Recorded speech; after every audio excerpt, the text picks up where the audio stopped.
The soft feminine era is more than just an aesthetic. It's a heartfelt journey towards embracing qualities like tenderness, empathy, and self-love.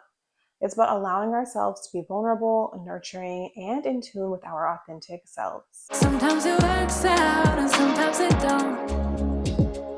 Sometimes you win some. Hey y'all, welcome back to the channel. Today we're diving into our soft feminine era, and more specifically, what does it mean to embrace this new gentle phase of life?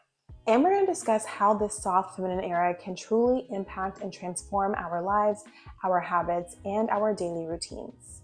So if you are ready for this elevated soft experience, keep watching this video and let's get into 5 different ways that we can embrace our femininity. So first things first, you have to make sure that you are being intentional. Embracing your femininity doesn't have to be difficult. It can be as simple as setting aside time for self-care. So just like you would set aside time for anything else, for work, for taking care of your family, for meeting up with friends, why are you not scheduling in specific time for you to be able to focus on yourself and nurture on yourself and lean into those beautiful self-care moments? Now, with keeping self-care in mind, you have to do something that actually makes you feel revived and rejuvenated. There are different things that work for different people, but figure out what works for you. A few ideas are journaling, flower arranging, engaging in an old hobby that you haven't had much time for, or doing something as simple as indulging in your favorite cup of tea and just taking a few moments to yourself. Whatever it is, these small acts can remind us to honor our inner peace and to allow ourselves to enjoy what we truly deserve. Journaling has definitely become one of my favorites more recently. I talked about it in a couple of videos, but really I wasn't keen on journaling every single day, but I've really gotten into a great habit of doing reflective journaling where I just spend some time at the beginning of every new month and reflect on the month before. What did I learn? How did I grow? How did my experiences impact who I am as a person? And how did I work toward becoming my dream woman or living my dream life? When you journal, it can do a ton of different things. It allows you to express your emotions, to set different intentions, and to create space and opportunity for self-reflection. Reflection is so important if you want to grow. You have to look back, you have to look inside, and you have to see how you can move forward. Even if you don't have a ton of time, journaling is something you can do in simply 5 minutes, and it's going to allow you an opportunity to feel an enhanced sense of clarity and also to feel an enhanced sense of peace. The second thing you're going to want to do on your journey to embracing your femininity is to allow space for creativity into your life. Being creative plays a significant role in identifying who you are, your values, and making yourself feel like you are a priority. So whether that's painting or reading poetry or doing dances, whatever makes you feel connected to yourself, you have to implement time for that. For me, a great creative outlet has been making this YouTube channel. I get to connect with so many of you. It has been such a beautiful experience to just build this community and to also be able to just share my thoughts, my opinions, what has worked, give advice, and kind of go on this journey of becoming my best self and leaning into my dream life with all of you at the same time. Now, of course, you don't have to create content, but you can do different things that allow you to express yourself in a creative way while you are working on becoming a more feminine woman and just truly embracing the softness in life. For tip number 3, as you are on this journey, it's very important to embrace meaningful relationships. Emphasis on meaningful. This is truly an example of quality over quantity. Yes, you can have a ton of friends, you can have a ton of people in your life, but are they adding value? Are they supportive of you? Are they encouraging you to go after things that are really important to you, to live the dream life that you want for yourself? Or are they people who are jealous or constantly trying to bring you down? You don't need that negativity in your life. It's just not worth it. So surround yourself with family and friends who are truly going to enrich your emotional well-being. If you hang out with people and you feel drained after that interaction, cut it off. Don't show up just because you feel obligated to, or just because you've known this person for a long time, or because they're family or friends, or we go way back. None of that matters. When you are leaning into your femininity, you truly have to focus on yourself. What is going to help you be your best? What is going to help you maintain peace in your heart and your mind? If that person is not it, move on from that relationship with grace and really focus on yourself. It is so nice when you build a genuinely nurturing circle of friends who are there for you and you can be there for them as well. And having these mature friendships affords an opportunity for emotional growth on so many levels.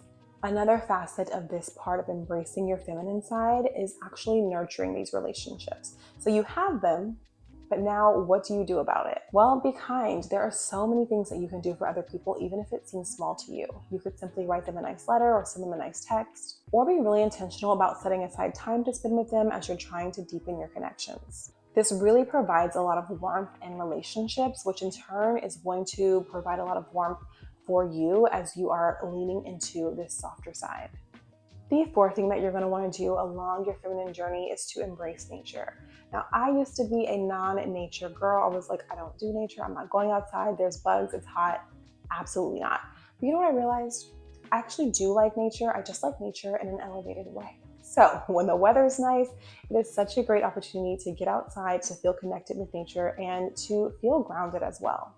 It can literally be anything. Taking leisurely walks is such a great way to reconnect with yourself, and it's a great opportunity for habit stacking. Sometimes I'll listen to a podcast on my walk, or I'll walk with my husband, or I'll walk with a friend, just in order to reconnect, to slow down and have that time to have deeper connections and conversations with each other. There is something about just taking in that fresh air and allowing yourself an opportunity to just unplug from the rest of the world that can truly help you reset and recenter your heart and your mind.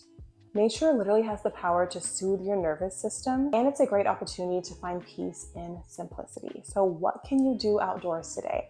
Maybe journal outdoors or have your morning beverage, coffee or tea outside. Like I mentioned, go for a walk. It doesn't have to be long, but you can find different things, especially in your area. Social media is a great resource to be able to utilize to see what's going on, what different things are happening. And I've noticed that there's a ton of like Pilates classes or yoga classes or stretching classes that they will have on like the roof of a hotel or the roof of a local bar. Look for those types of opportunities to go and have in-person community with others, but at the same time to be doing something for yourself and pouring back into yourself by connecting with nature. And lastly, we've got music. So I recently did a motivational speaking engagement. It was so much fun. It was about confidence and values, and I was working with high school girls. And on one of our activities that we did, which was a wandering map, a lot of them connected a central theme in their life back to music. And I realized that music is something that is so healing for so many different people, including myself. Music has the power to soften our hearts and also to elevate our moods. So whatever it is, if you're singing, listening, dancing, as long as you are having music impact your life in some type of way, this can help you lean into your soft femininity. Now, of course, you do have to pick your music wisely. You don't want to choose anything that's like super intense. That's not going to help you live in peace and calm and enjoy beautiful moments. But at the same time, you want to find music that you feel very connected to and artists that are speaking to you on a level of inspiration for the journey that you're taking. As someone who used to dance and also used to teach dance, I'm now enjoying the privilege of just dancing freely. Dancing not for perfection, but just for enjoyment. It definitely releases a lot of tension in my body, but it's also a great experience for me to be able to indulge in self-expression and just simply be myself. So whatever it is, find your way with music and allow it to be a part of your journey of healing and becoming connected to your feminine energy in this beautiful, graceful era. So those are the 5 tips that I had to share with you all today. I would definitely love if you would comment down below which of these tips resonated the most with you and also why you're on your feminine journey. What are you enjoying about your feminine journey? Basically, share anything at all as we're all on this path together. And something I want you to take away from this video is the fact that embracing your feminine era is a personal journey. While yes, there are so many different ideas and things that I can share with all of you, you get to pick and choose what truly works for you and what makes you feel more connected to your femininity. So along the way, remember to celebrate your softness and to dedicate time to genuinely connect with yourself. Thank you all so much for watching this video, and I will see you in the next one. Oh, and if you're not subscribed, hit that subscribe button, join the community. We have something super exciting coming up for the month of April, and I can't wait to tell you all about it. Bye.